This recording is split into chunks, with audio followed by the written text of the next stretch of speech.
তোমারটা কবে তুললা? এই তো কিছু দিলাম। তুললা না উঠে গেছে? আমি তুলে ফেলেছি, আমার ভালো লাগছে না। হ্যাঁ কেমন একটা চুলকায় হাতে। খুঁটিয়ে খুঁটিয়ে খুঁটে উঠেছি। ও যতদিন না উঠে ও ততদিন রেখে দেবে। তাহলে ভালো, আমি বলবো আমাকে রিভিউ দাও কতদিন স্টে করছে রিভিউ দিতে। অনেকেই আছে মানে 1 মাস রাখবেই না, কিছুদিন হলে পরে উঠিয়ে রাখবে।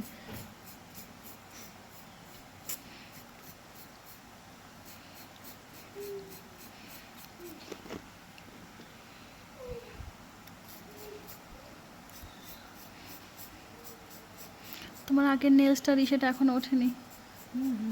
আমি তো ভিডিও, তুমি সেই ছিল না, তারপরে আমার ওরকম হচ্ছিল বলে আমি আবার ভিডিও করে রেখেছি। মানে তুমি বলছিলে না লাগ, আমি নর্মাল একটা ভিডিও করে রেখে দিয়েছি। অনেক দিন থাকে গো। তাহলে পাঠিও আমাকে।